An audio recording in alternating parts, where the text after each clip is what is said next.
So it's about 6:45, May 2nd. I still want to get 6:45 p.m. I still want to get the next batch in there, which is frozen cubed potatoes. So I'll let this pre-chill for half hour, 45 minutes, enough to get it cold, and then we'll get things in there.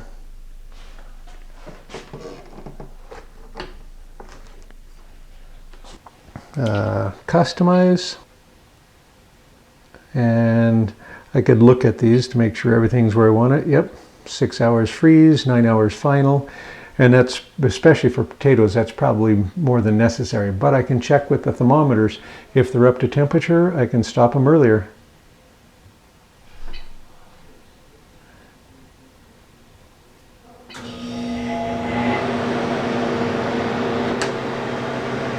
I forgot this thermometer. Well, I'll put that in when I open it to put the food in. Freeze dryer has been cooling for about 47 minutes and it's down to about 7 degrees. So this batch is going to be diced red potatoes. Got 2 5-pound bags. We'll get them on the tray. So, tray 1.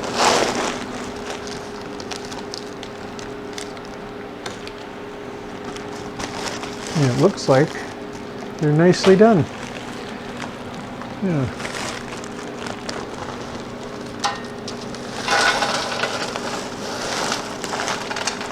Whoa, those flow very easily. So I need $18.89 for this tray to get the 2.5 pounds.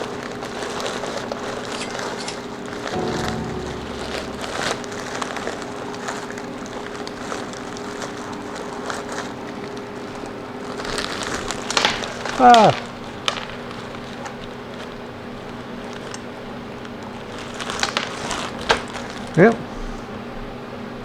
And that's why I wash the table, because you never know. So $18.89 is my target. Okay.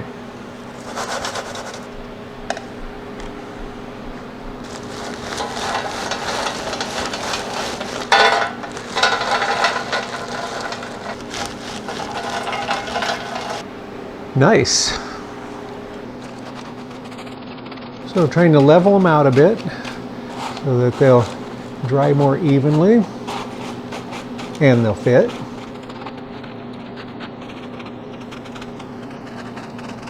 And get thermometers in those. Now this isn't going to be inside any of the food, but it's going to be kind of nestled between pieces. And that's the best I can do with these big chunks. And so it's not going to be as accurate as I would like.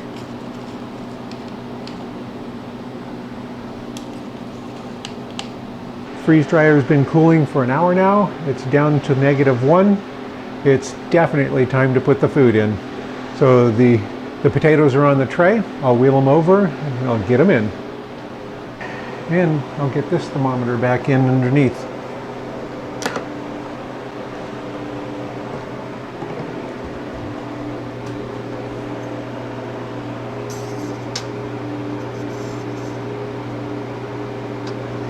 Okay, and I have these from the bottom up. Tray 4. And 3. Yeah. These trays of potatoes are quite cold. That one's down to, well, this one's 10 degrees. That one's about 10, about 15. So they're nice and cold still. That one's about 10. Well, we'll get them in there and get them going. Now let them freeze. Now turn off or make sure it closes the drain valve.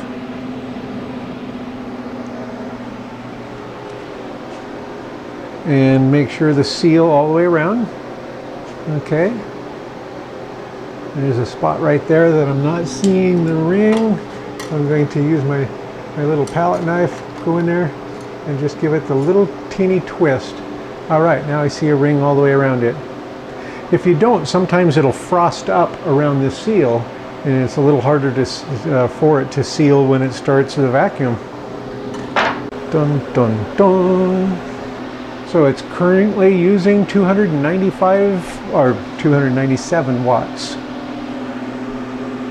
It's been freezing for about 5 hours now, and it says it's a little more than 50 below. Currently it says 57, 52 below, 51 below. So it's chilling, it's ready to start. Probably could have started a half hour ago, but it's good now.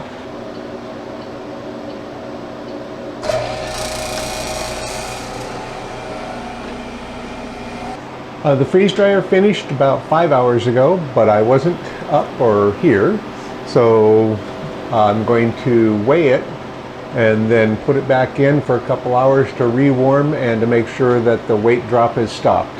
It's probably already finished. Potatoes, little cube potatoes, seem to freeze dry pretty well. They let the water out well. They're not like blueberries. Okay. So, open the drain valve.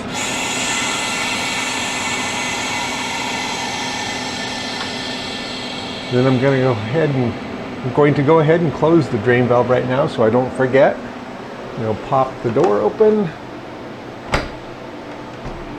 Oh, I'm going to put gloves on because those are so cold. All right. Wow. Okay, tray 1. So 97, so it's almost to 172.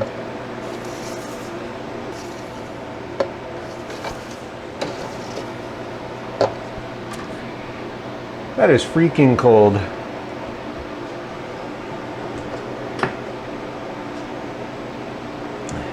And that extra piece of plastic in there really makes a difference to keep this outside free from condensation.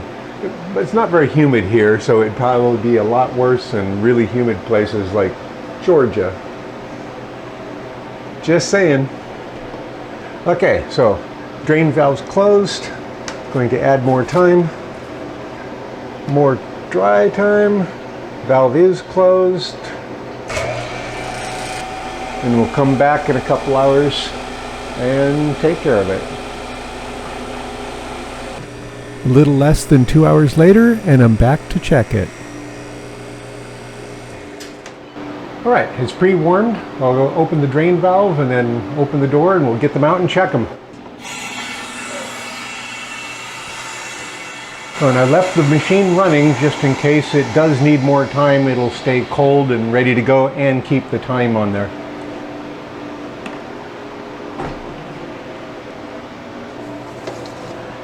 Okay, tray 1. Okay, 976, it's gone down by 2. I'm gonna put it in here. I might restart it for a little bit more time. That's gone down by 2.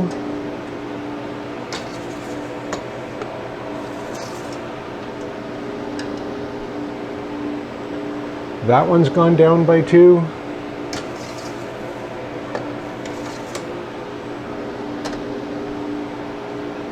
And that one's gone down by 2. It's probably okay now.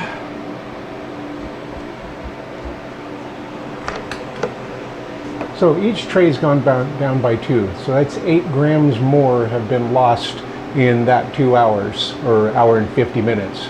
I'm going to give it another couple hours just to make sure. It's probably fine now, but 8 grams, let's see, the total weight on this is going to be about 2, 4, 6, 8.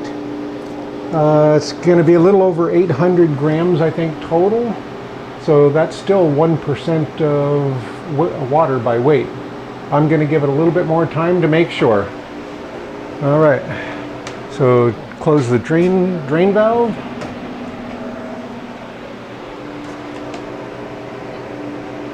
And restart. And the pump's already cool, so I can start it right away. Okay, so we'll be back in another 2 hours, or hour and 45. It's been another hour and 3/4. Now I'm going to stop it and take them out and double check them. They should be dry for sure now. We get the drain valve opened and we can get them out of there and check them out.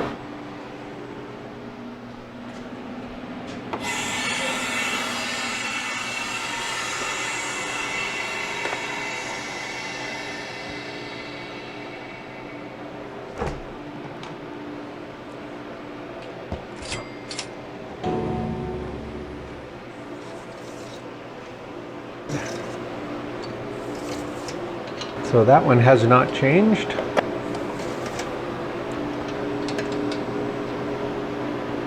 And 971 bouncing to 2.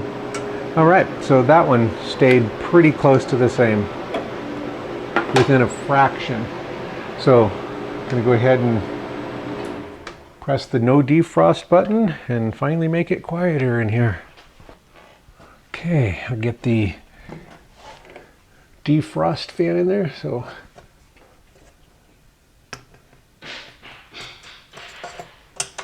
get the thermometer out of there. Get my little defrost baffle in. Defrost fan. Whoa.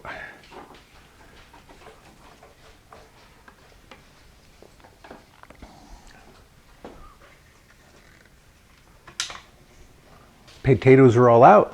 We'll get the gross weights, or we'll get figure out the net weights. We'll get these all weighed. We'll get the thermometers out. I'll go ahead and remove all the thermometers.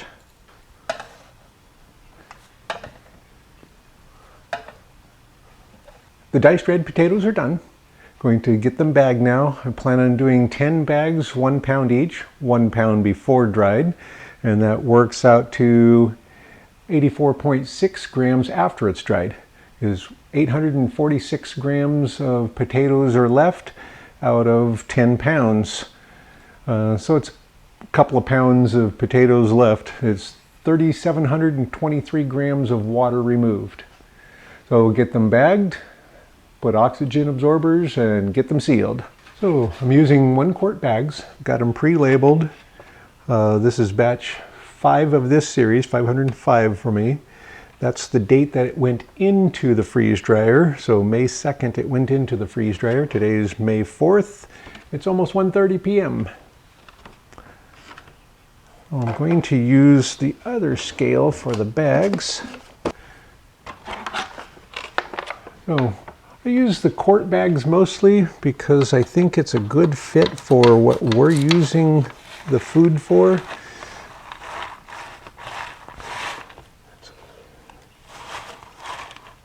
Okay, I mention this all the time.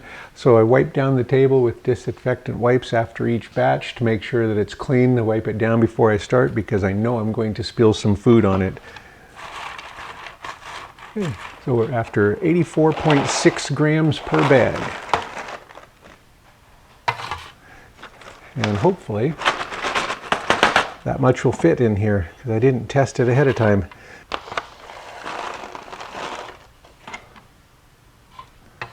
Okay, that's a little bit extra. Let's get out 4 grams.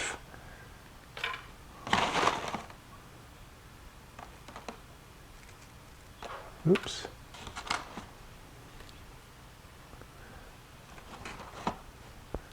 Okay. Well, let's see if that's closable.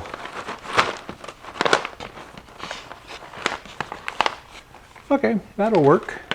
Nice full bag. That'll work. Okay. Whew.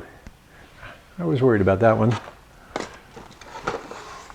It's a squeaker, but I like that size bag. And you can bag them in any size. I really like the smaller size bags so that we don't have any open bags that we're not using all of right away. If you're using them for a pantry of food and you know you're going to need so much at a time for your size family, then it does make more sense to use a bigger bag perhaps. If you're using them for a lunch snack, then a bigger bag's a bad idea. You know, maybe even go down to a pint bag.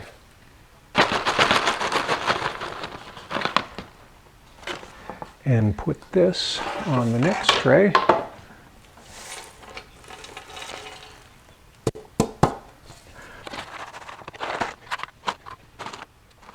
If you don't have the water separator filter that I'm using, I wouldn't put this much food in the freeze dryer. I would stop with 8 pounds instead of 10 pounds.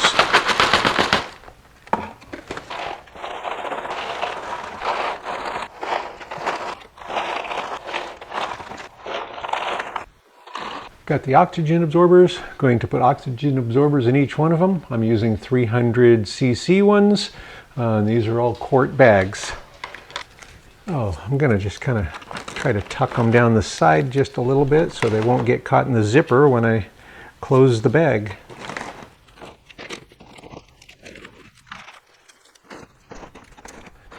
Okay, and these are full, but the zipper will zipper, so that's good enough for me.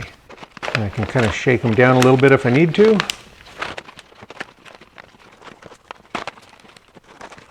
I'm sealing it as high up on the bag as I can. And my sealer is set to about 6.5 or 7 out of 8.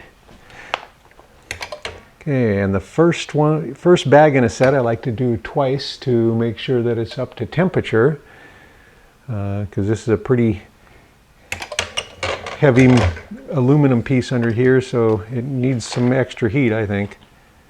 And I like to seal it as high up on the bag as I can to leave myself room for at least 2 more before the zipper, in case this one has a fold or it does a bad job. Or in case I want to carefully cut it off, open it and use some of it and then be able to reseal it. We have an older machine. Ours is from 2017. It has the older software or older firmware. Everything else about it is about the same. So I believe it can be updated, but I don't want to because I'm happy with this one. But the newer software is faster. They've done an incredibly nice job at speeding it up by having the sensors look for more things. Anyway, however they changed their programming, they've sped it up and it does a really nice job. So when people ask how long does that batch take, the numbers I can give them from my machine and the way I load the machine is virtually worthless to anyone else but me. Because even if I do 2 batches in a row with the same product in the same quantity, there's still lots of differences. The age of the oil is changing every batch. The humidity, the temperature of this room is changing. So you might get a ballpark figure, but again, it's only going to be good for my machine in my conditions. It's not going to help you decide how long it's going to take you to freeze dry something. You'll notice my times are pretty long. I've noticed that a lot of people with the new machines, they would be appalled at 30 hours, 35 hours, 40 hours. It doesn't bother me at all.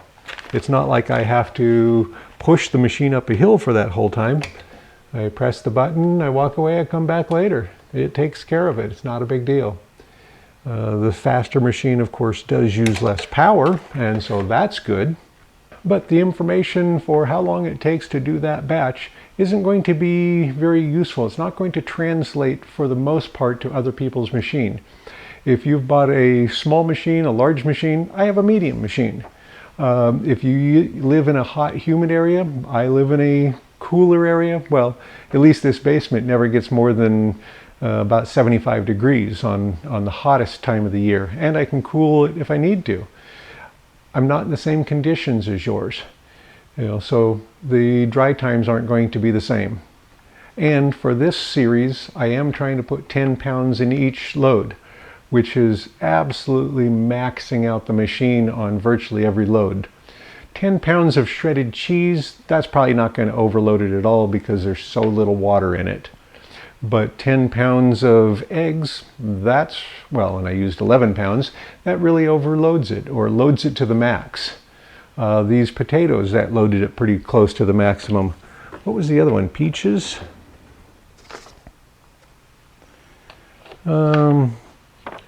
Yeah, the peaches. I mean, 10 pounds of peaches after they're freeze-dried only weighs 595 grams.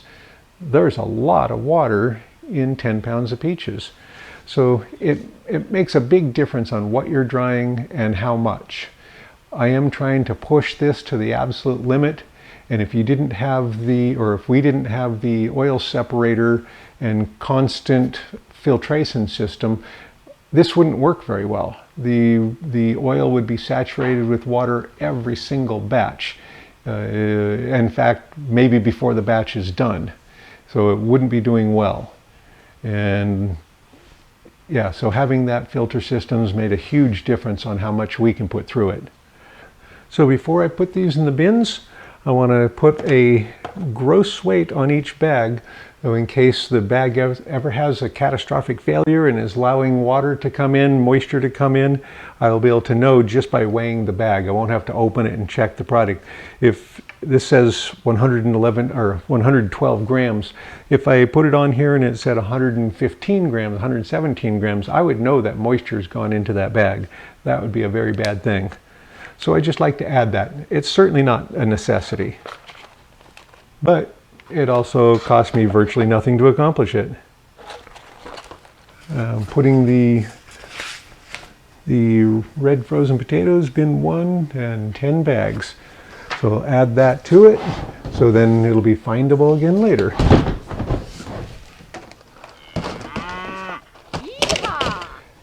And your storage method is going to vary immensely depending on what your use for your product is. If you're using it for long-term storage and you just need to be able to find it, this will work great. If you're using it as an everyday pantry, you'll probably want to put one bin of vegetables, one bin of meat, one bin of potatoes, and so on. You might have more bins and they might be not very full, but at least they'll be real quick and easy to find. With this tracking, we can find any bag that we have by looking on the computer and finding out where to find it. We might have to dig through a bin a bit, but we'll know which bin it's at. So there's the power usage, 27.28 kilowatt hours. And I'll reset that in preparation for the next batch.